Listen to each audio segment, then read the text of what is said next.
Pernahkah kalian merasakan tinggal serumah dengan seseorang yang dulu sangat mencintai kalian, tapi sekarang tatapannya terasa asing? Aku pernah. Namaku Rina. Usiaku 30 tahun. Dan beberapa bulan lalu, aku menyadari sesuatu yang menghancurkan hatiku. Suamiku, yang dulu bersumpah akan menjagaku seumur hidup, ternyata diam-diam mencintai wanita lain. Bukan karena aku memergoki mereka bersama. Bukan juga karena ada pesan romantis di ponselnya. Tapi karena satu hal kecil, yang perlahan membuka semua kenyataan pahit itu. Dan sejak hari itu, hidupku tidak pernah sama lagi. Sebelum cerita ini lanjut, kalau kalian suka kisah nyata penuh pelajaran hidup seperti ini, jangan lupa subscribe dan dukung channel ini ya. Dan aku ingin bertanya pada kalian, menurut kalian, apakah seorang istri bisa merasakan ketika hati suaminya mulai berubah? Coba tulis pendapat kalian di kolom komentar. Pernikahanku dengan Ardi sudah berjalan hampir 7 tahun. Jika mengingat kembali masa-masa awal kami menikah, rasanya seperti melihat kehidupan orang lain. Dulu semuanya terasa hangat, sederhana, tapi penuh kebahagiaan. Kami bukan pasangan yang hidup mewah, tetapi selalu merasa cukup dengan apa yang kami miliki. Ardi adalah tipe suami yang perhatian. Dia bukan pria yang pandai merangkai kata-kata romantis, tapi sikapnya selalu membuatku merasa dicintai. Setiap pagi sebelum berangkat kerja, dia selalu menyempatkan diri mencium keningku. Jaga diri ya, katanya hampir setiap hari. Hal kecil seperti itu mungkin terdengar biasa bagi orang lain. Tapi bagiku, itu adalah tanda bahwa aku memiliki seseorang yang benar-benar peduli padaku. Setiap malam kami makan bersama di meja makan kecil di dapur rumah kami. Sambil makan, Ardi biasanya bercerita tentang pekerjaannya di kantor. Kadang dia mengeluh tentang bosnya yang perfeksionis, kadang tentang proyek yang membuatnya harus lembur. Aku selalu mendengarkan. Bahkan ketika aku tidak sepenuhnya mengerti tentang pekerjaan kantornya, aku tetap berusaha menjadi tempatnya bercerita. Begitulah pernikahan kami berjalan selama bertahun-tahun. Sederhana, tenang, dan terasa cukup. Namun, sekitar 6 bulan yang lalu, sesuatu mulai berubah. Awalnya perubahan itu sangat kecil, bahkan hampir tidak terlihat. Suatu malam Ardi pulang lebih larut dari biasanya. Aku masih ingat malam itu dengan jelas. Aku sudah selesai memasak dan menunggu di meja makan. Jam di dinding sudah menunjukkan pukul 8:30 malam. Padahal biasanya Ardi sudah sampai di rumah sebelum jam 7. Ketika akhirnya dia pulang, wajahnya terlihat lelah. "Kamu belum makan?" tanyanya. Aku menggeleng pelan. "Menunggu kamu?" Dia tersenyum tipis. Tapi ada sesuatu yang terasa berbeda dari senyum itu. Entah kenapa aku merasa senyumnya tidak lagi sehangat dulu. "Makan dulu saja kalau aku belum pulang," katanya sambil meletakkan tas kerjanya. "Aku banyak kerjaan akhir-akhir ini." Aku hanya mengangguk. Dalam pikiranku saat itu, semua terasa masuk akal. Banyak orang memang harus bekerja lebih keras. Aku tidak ingin menjadi istri yang terlalu menuntut. Hari-hari berikutnya, Ardi mulai sering pulang lebih malam. Kadang jam 8, kadang bahkan hampir jam 10 malam. Awalnya aku mencoba tetap berpikir positif. Mungkin memang sedang banyak pekerjaan. Mungkin kantornya sedang ada proyek besar. Setiap kali aku bertanya, jawabannya selalu sama. Lembur. Satu kata yang diucapkan dengan cepat. Tidak ada cerita panjang seperti dulu. Tidak ada lagi keluhan lucu tentang rekan kerjanya. Jawabannya singkat. Seolah dia tidak ingin membicarakannya terlalu lama. Aku mulai merasakan sesuatu yang aneh. Bukan karena dia pulang malam, tapi karena sikapnya berubah. Dulu, ketika sampai di rumah, Ardi biasanya langsung mencari aku. Dia akan duduk di sampingku di ruang tamu, lalu bertanya tentang hariku. "Kamu ngapain saja hari ini?" Kadang pertanyaannya sederhana seperti itu. Tapi sekarang, hal itu hampir tidak pernah terjadi lagi. Ketika pulang, dia lebih sering langsung masuk kamar. Kadang mandi, lalu membuka laptop. Kadang hanya bermain ponsel sambil berbaring di tempat tidur. Kami masih tinggal di rumah yang sama. Masih tidur di ranjang yang sama. Tapi entah kenapa, jarak di antara kami terasa semakin jauh. Ada satu malam yang membuatku mulai benar-benar menyadari perubahan itu. Malam itu aku duduk di ruang tamu sambil menonton televisi. Jam sudah hampir pukul 9 malam ketika pintu rumah akhirnya terbuka. Ardi masuk dengan langkah cepat. "Capek sekali hari ini," katanya singkat. Aku berdiri dan menghampirinya. "Kamu sudah makan?" tanyaku. Dia mengangguk. "Sudah makan di luar sama teman kantor." Kalimat itu membuatku terdiam sejenak. Karena di meja makan, ada 2 piring yang sudah aku siapkan sejak 1 jam yang lalu. Aku menatap meja itu sebentar, lalu kembali melihat Ardi. "Oh, ya sudah," kataku pelan. Aku mencoba tersenyum, meskipun di dalam hatiku ada perasaan aneh yang mulai muncul. Malam itu aku makan sendirian di dapur. Ardi sudah berada di kamar, sibuk dengan ponselnya. Sendok di tanganku terasa berat. Entah kenapa makanan yang biasanya terasa enak tiba-tiba terasa hambar. Hari-hari setelah itu, hal yang sama terus terjadi. Ardi semakin sering makan di luar. Semakin jarang mengobrol denganku. Dan yang paling terasa, dia jarang menatapku seperti dulu. Sebagai seorang wanita, kadang kita bisa merasakan perubahan kecil yang bahkan tidak bisa dijelaskan dengan kata-kata. Tidak ada pertengkaran besar di rumah kami. Tidak ada kata-kata kasar. Tidak ada masalah yang terlihat jelas. Namun di dalam hatiku, ada sesuatu yang perlahan berubah. Seperti ada dinding tak terlihat yang mulai berdiri di antara kami. Aku sering bertanya pada diriku sendiri. Apakah aku terlalu sensitif? Apakah aku hanya terlalu banyak berpikir? Setiap kali pikiran buruk itu datang, aku mencoba mengusirnya. Aku mengatakan pada diriku sendiri bahwa semua akan kembali seperti dulu. Bahwa ini hanya fase sementara. Bahwa pernikahan memang tidak selalu sama setiap waktu. Namun jauh di dalam hatiku, ada sebuah perasaan kecil yang mulai tumbuh. Perasaan yang membuatku takut. Takut jika suatu hari nanti aku akan menyadari bahwa perubahan ini bukan sekadar kelelahan karena pekerjaan. Melainkan sesuatu yang jauh lebih menyakitkan. Sesuatu yang saat itu, belum berani aku bayangkan. Beberapa minggu setelah perubahan kecil itu mulai terasa, suasana di rumah kami perlahan ikut berubah. Rumah yang dulu terasa hangat, sekarang sering terasa sunyi. Padahal tidak ada yang benar-benar berubah secara fisik. Rumah kami masih sama. Perabotannya masih sama. Bahkan rutinitas sehari-hari juga masih terlihat sama dari luar. Tapi entah kenapa, rasanya berbeda. Dulu setiap malam aku selalu menunggu Ardi pulang dengan perasaan senang. Menyiapkan makan malam, lalu kami duduk bersama di meja makan kecil di dapur. Kadang kami makan sambil tertawa karena cerita-cerita kecil. Kadang hanya berbicara tentang hal-hal sederhana. Namun kebersamaan seperti itu sekarang semakin jarang terjadi. Ardi semakin sering mengatakan bahwa dia sudah makan di luar. Awalnya aku mencoba memaklumi. Mungkin dia memang makan bersama teman kantor. Atau mungkin ada rapat mendadak yang membuatnya tidak sempat pulang tepat waktu. Namun lama-kelamaan, alasan itu terasa seperti kebiasaan baru.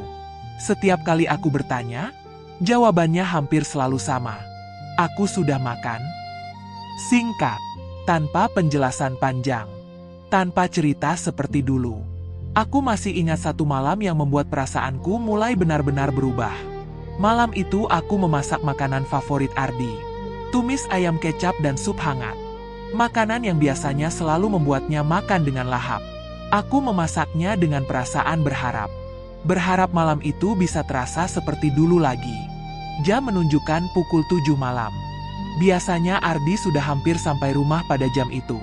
Tapi malam itu, seperti malam-malam sebelumnya, dia belum juga pulang. Aku mencoba menenangkan diri. Mungkin masih di jalan, pikirku. Aku menunggu lagi. 8 malam. Lalu setengah 9. Ketika akhirnya pintu rumah terbuka, Ardi masuk dengan wajah lelah seperti biasa. "Aku pulang," katanya singkat. Aku langsung berdiri dari kursi. "Mas, aku masak makanan kesukaan kamu," kataku sambil tersenyum.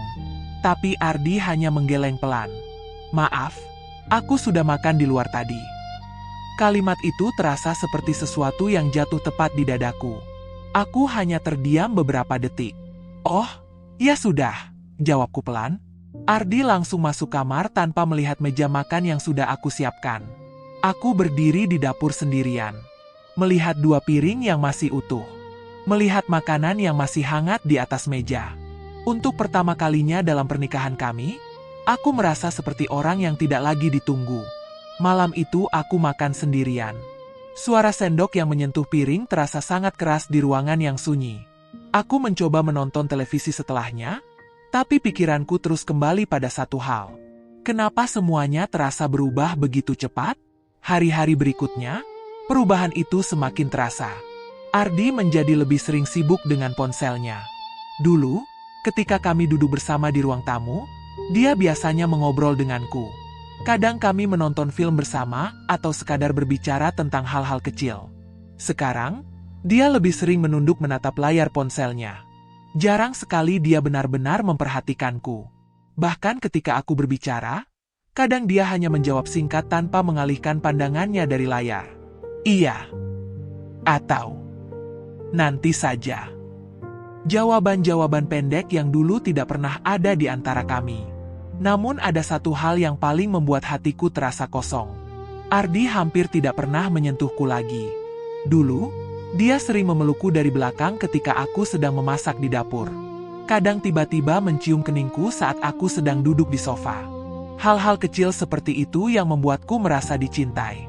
Sekarang semuanya seperti hilang begitu saja.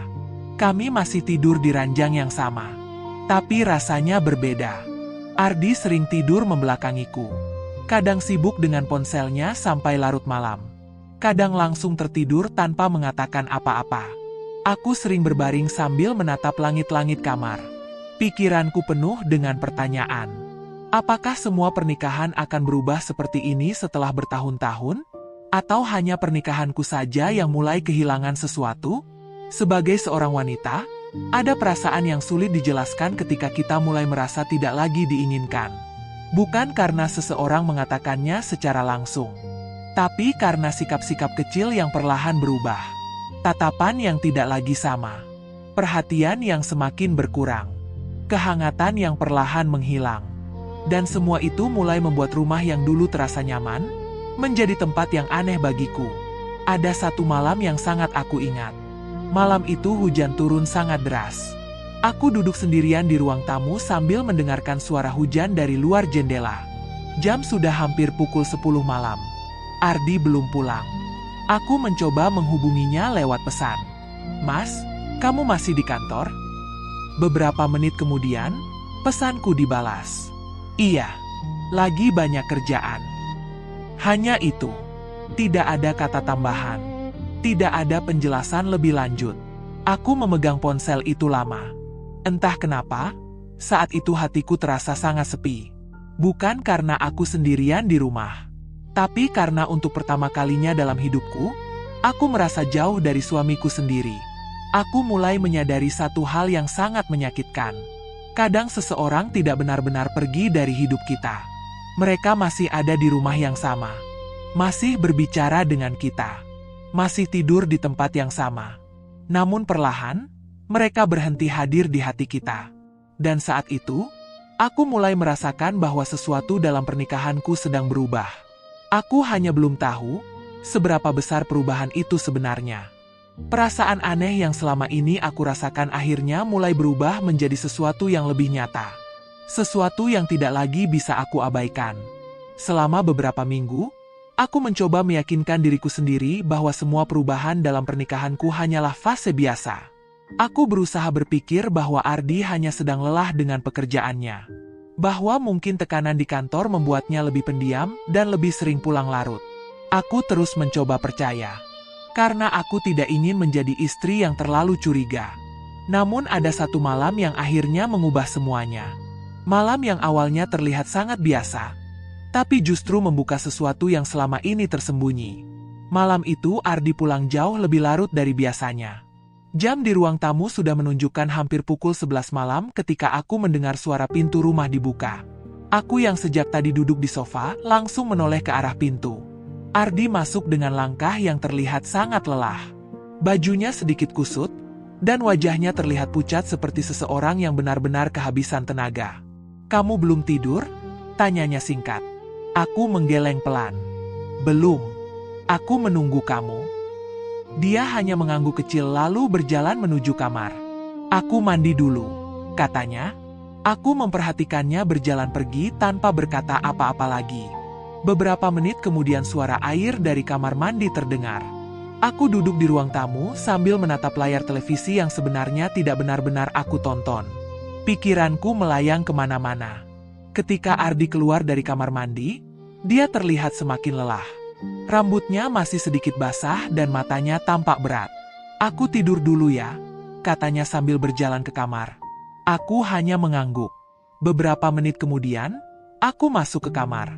Ardi sudah tertidur sangat pulas di sisi ranjangnya.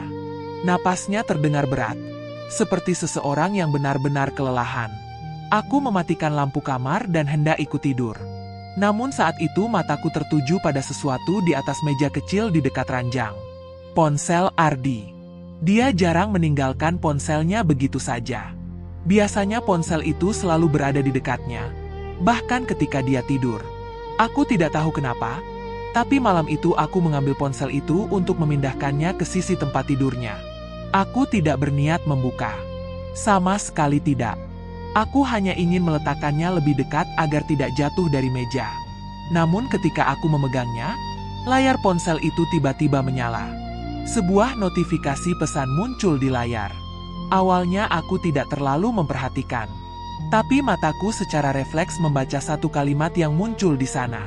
Terima kasih sudah membuatku merasa dicintai hari ini. Tanganku langsung terasa dingin. Aku menatap layar ponsel itu beberapa detik. Jantungku mulai berdetak lebih cepat. Di bawah kalimat itu ada sebuah nama pengirim. Maya. Nama yang tidak pernah aku dengar sebelumnya. Aku berdiri di samping ranjang dengan perasaan yang sulit dijelaskan. Aku melihat ke arah Ardi. Dia masih tertidur. Sangat pulas. Aku kembali melihat layar ponsel itu. Satu pesan. Hanya satu kalimat. Namun kalimat itu terasa seperti sesuatu yang memecahkan banyak hal di dalam pikiranku. Siapa Maya? Kenapa dia mengatakan kalimat seperti itu kepada suamiku? Dan yang paling membuatku takut, apa maksud dari membuatku merasa dicintai? Tanganku mulai gemetar. Aku sebenarnya ingin langsung meletakkan ponsel itu kembali. Berpura-pura tidak melihat apapun. Namun rasa penasaran di dalam hatiku terasa jauh lebih kuat. Dengan tangan yang masih sedikit gemetar, aku membuka layar ponsel itu. Untungnya ponsel itu tidak terkunci. Aku tidak tahu kenapa Ardi tidak menguncinya malam itu. Hal pertama yang aku lakukan adalah membuka pesan dari nama itu. Percakapan mereka tidak terlalu panjang, namun cukup untuk membuat dadaku terasa sesak. Maya mengirim beberapa pesan sederhana. Menanyakan apakah Ardi sudah sampai rumah. Menanyakan apakah dia sudah makan. Hal-hal kecil yang seharusnya menjadi perhatian seorang istri. Yang membuat hatiku semakin sakit adalah cara Ardi membalas pesan-pesan itu. Nada bicaranya terasa berbeda dari cara dia berbicara denganku. Lebih hangat, lebih ringan. Bahkan ada beberapa emoji senyum yang jarang sekali dia kirimkan kepadaku. Aku membaca percakapan itu dengan napas yang terasa berat. Tidak ada kalimat yang benar-benar jelas menyatakan hubungan mereka. Tidak ada kata sayang atau cinta. Namun entah kenapa, semua terasa sangat jelas. Perhatian kecil. Sapaan hangat, kalimat yang penuh kedekatan. Hal-hal itu tidak muncul begitu saja antara dua orang yang hanya sekadar teman. Aku menatap Ardi yang masih tertidur di sampingku. Wajahnya terlihat sangat tenang. Seolah tidak ada apapun yang terjadi. Air mataku mulai jatuh tanpa bisa aku tahan. Aku tidak menangis keras. Hanya air mata yang perlahan mengalir di pipiku. Untuk pertama kalinya dalam hidupku, aku merasakan ketakutan yang sangat besar. Bukan ketakutan karena pertengkaran. Bukan juga karena kehilangan sesuatu yang nyata. Tapi ketakutan karena mungkin aku sedang kehilangan hati seseorang yang selama ini menjadi seluruh duniaku. Aku mematikan layar ponsel itu dan meletakkannya kembali di tempat semula. Aku tidak ingin Ardi tahu bahwa aku sudah melihat semuanya. Aku berbaring di sampingnya dalam gelap. Namun malam itu aku sama sekali tidak bisa tidur. Pikiranku dipenuhi oleh satu nama yang terus berputar di kepalaku. Maya. Siapa dia sebenarnya? Seberapa dekat dia dengan suamiku? Dan yang paling membuatku takut, apakah Ardi mencintainya? Pertanyaan-pertanyaan itu terus berputar di kepalaku sampai pagi. Dan untuk pertama kalinya sejak perubahan-perubahan kecil itu terjadi, aku mulai menyadari bahwa mungkin semua yang aku rasakan selama ini bukan hanya perasaan berlebihan. Mungkin, hatiku sudah lebih dulu menyadari sesuatu yang selama ini berusaha aku abaikan. Bahwa perlahan, suamiku mungkin sedang memberikan hatinya kepada orang lain. Sejak malam ketika aku membaca pesan dari wanita bernama Maya itu, hidupku terasa berubah. Tidak ada yang benar-benar terjadi secara langsung di depan mataku. Ardi masih pulang ke rumah seperti biasa. Dia masih tidur di ranjang yang sama denganku. Dia masih berbicara denganku, meskipun hanya seperlunya. Namun sejak saat itu, aku melihat semuanya dengan cara yang berbeda. Hal-hal kecil yang sebelumnya hanya terasa aneh, sekarang terasa jauh lebih jelas. Aku mulai memperhatikan Ardi lebih dalam. Setiap gerakannya, setiap kebiasaannya. Dan tanpa aku sadari, semakin aku memperhatikan, semakin banyak hal yang membuat hatiku terasa tidak nyaman. Ardi menjadi semakin sering memegang ponselnya. Bahkan ketika kami sedang duduk bersama di ruang tamu, dia tetap sibuk mengetik sesuatu di layar ponselnya. Kadang-kadang dia tersenyum kecil ketika membaca pesan. Senyum yang jarang sekali aku lihat ketika dia berbicara denganku. Beberapa kali aku mencoba mengintip dari jauh, berharap melihat sesuatu yang bisa menjelaskan semuanya. Namun setiap kali aku mendekat, Ardi dengan cepat mengunci layar ponselnya. Seolah ada sesuatu yang tidak ingin dia tunjukkan kepadaku. Sikap itu membuat dadaku terasa semakin sesak. Karena sekarang aku tahu, ada sesuatu yang memang sedang dia sembunyikan. Namun yang paling menyakitkan bukan hanya ponsel itu, melainkan cara Ardi memperlakukanku yang semakin terasa jauh. Dulu dia selalu memperhatikanku, bahkan untuk hal-hal kecil. Jika aku terlihat lelah, dia akan bertanya apakah aku baik-baik saja.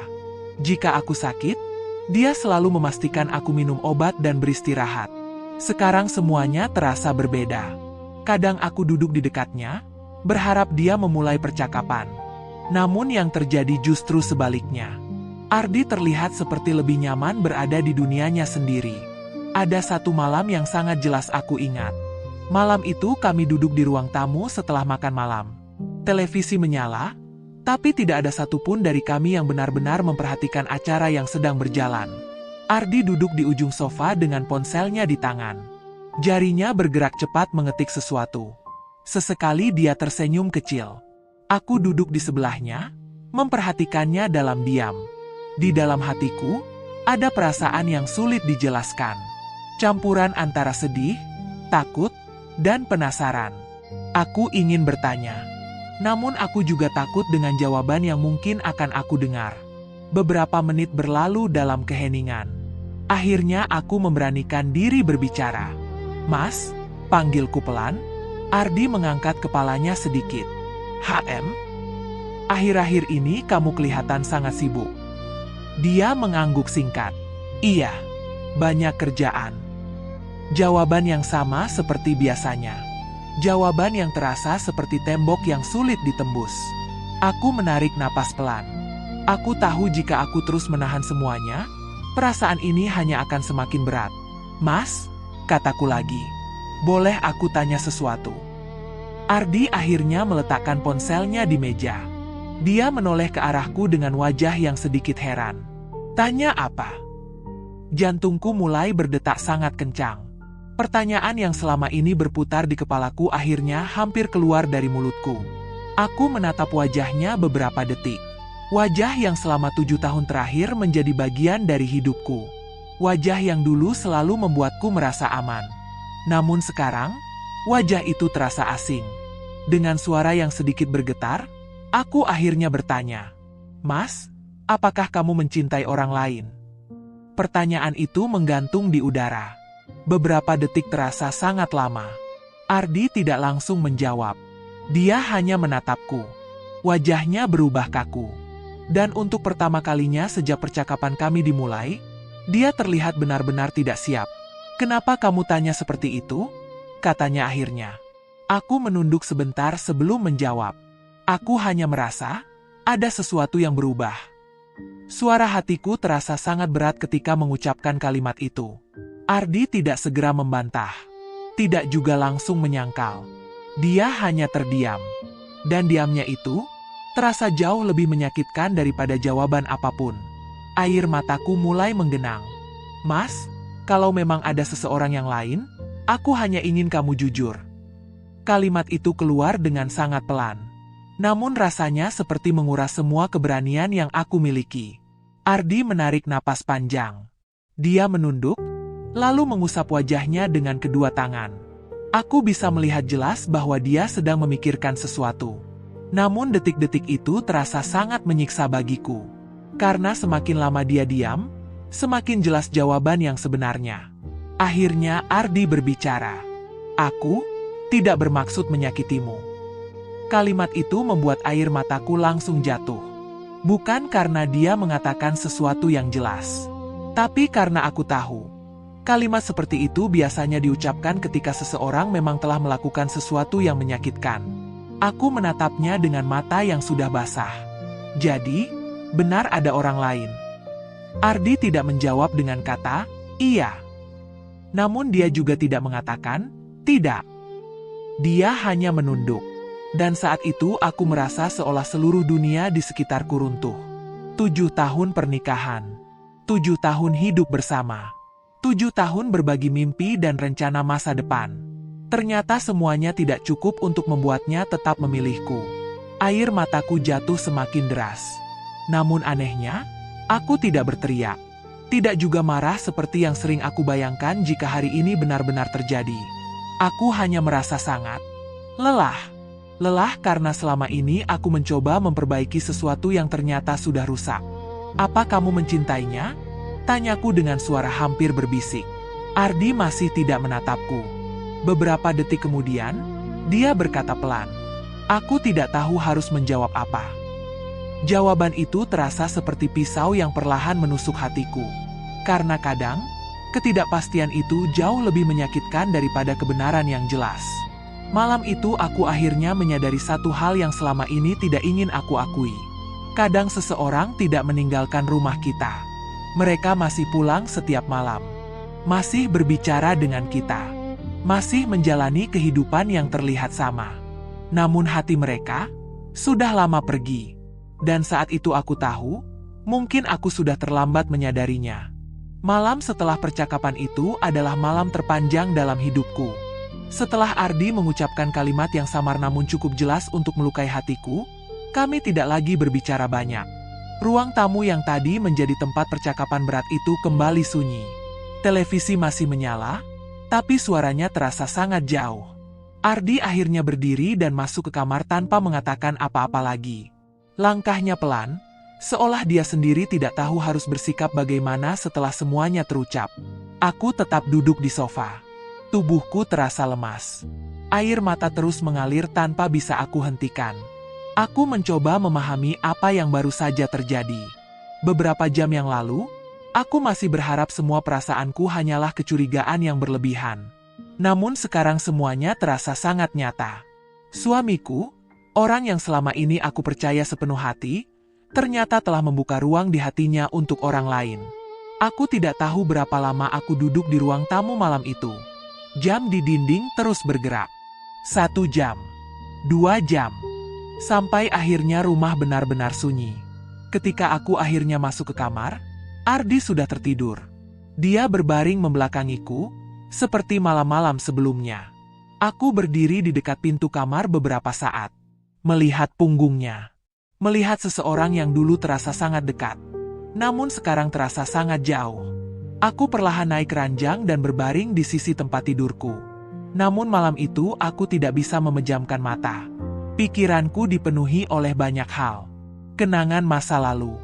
Pertanyaan tentang masa depan. Dan satu perasaan yang terus menghantui hatiku. Apakah aku gagal sebagai seorang istri? Pertanyaan itu terus berputar di kepalaku. Aku mulai mengingat banyak hal. Apakah selama ini aku terlalu sibuk dengan urusanku sendiri? Apakah aku kurang memperhatikan Ardi? Apakah aku berubah menjadi seseorang yang tidak lagi membuatnya bahagia?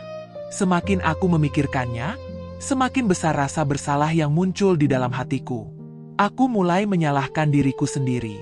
Mungkin jika aku lebih perhatian, mungkin jika aku lebih memahami perasaannya, mungkin semua ini tidak akan terjadi. Namun ketika malam semakin larut dan pikiranku semakin lelah, perlahan aku mulai menyadari sesuatu. Hubungan tidak pernah rusak hanya karena satu orang. Dan kesetiaan bukan sesuatu yang bisa dipertahankan oleh satu pihak saja. Cinta adalah pilihan. Kesetiaan juga pilihan. Dan tidak ada seorang pun yang bisa memaksa orang lain untuk tetap memilih kita. Pagi hari akhirnya datang. Sinar matahari masuk melalui celah tirai kamar. Aku hampir tidak tidur sama sekali. Mataku terasa berat dan bengkak karena menangis sepanjang malam. Ketika aku bangun dari tempat tidur, Ardi sudah tidak ada di kamar. Seperti biasa, dia sudah berangkat kerja lebih dulu. Namun pagi itu terasa sangat berbeda. Biasanya sebelum berangkat, Ardi selalu meninggalkan pesan kecil atau sekadar mengatakan, "Aku berangkat." Hari itu tidak ada apa-apa. Hanya rumah yang sunyi. Aku berjalan ke dapur dan duduk di kursi meja makan. Tempat yang dulu sering menjadi tempat kami berbicara dan tertawa bersama. Aku memandang sekeliling rumah dengan perasaan yang aneh. Rumah ini masih sama seperti sebelumnya. Namun entah kenapa rasanya berbeda. Seperti ada sesuatu yang hilang. Dan aku tahu, yang hilang bukanlah rumah ini, melainkan perasaan yang dulu mengisi rumah ini. Hari itu aku menghabiskan banyak waktu sendirian. Berpikir, mengingat, dan mencoba memahami semuanya. Air mataku masih jatuh beberapa kali. Namun perlahan, ada satu perasaan baru yang mulai muncul di dalam hatiku. Bukan kemarahan, bukan juga kebencian, melainkan kesadaran. Kesadaran bahwa hidup tidak berhenti hanya karena seseorang berhenti mencintai kita. Aku tidak bisa mengontrol hati Ardi. Aku tidak bisa memaksa dia untuk tetap mencintaiku. Namun ada satu hal yang masih bisa aku lakukan. Aku bisa memilih bagaimana aku menghargai diriku sendiri. Selama ini aku terlalu sibuk mencoba menjadi istri yang sempurna. Terlalu sibuk menjaga pernikahan kami agar tetap utuh. Sampai aku lupa bahwa aku juga memiliki harga diri. Aku juga berhak dicintai dengan tulus. Aku berhak bersama seseorang yang tidak ragu memilihku. Seseorang yang tidak membuatku merasa seperti pilihan kedua. Hari itu aku berdiri di depan cermin kamar. Mataku masih sembab. Namun untuk pertama kalinya sejak semuanya terjadi, aku menatap diriku sendiri dengan cara yang berbeda. Aku bukan wanita yang gagal. Aku bukan wanita yang tidak layak dicintai. Aku hanyalah seseorang yang kebetulan mencintai orang yang hatinya berubah. Dan itu bukan kesalahanku. Sejak hari itu aku mulai belajar sesuatu yang sangat penting dalam hidupku. Bahwa kadang kehilangan seseorang, bukan berarti kita kehilangan segalanya. Kadang justru itu adalah cara hidup mengingatkan kita bahwa kita pantas mendapatkan sesuatu yang lebih baik. Aku tidak tahu bagaimana masa depan pernikahanku dengan Ardi. Aku tidak tahu apakah kami akan bertahan, atau akhirnya berpisah. Namun satu hal yang aku tahu dengan pasti. Aku tidak akan lagi memaksakan diriku untuk mempertahankan cinta yang sudah tidak lagi sama. Karena cinta yang benar, seharusnya tidak membuat kita merasa sendirian. Dan sejak hari itu, aku mulai belajar satu hal yang selama ini aku lupakan. Belajar mencintai diriku sendiri.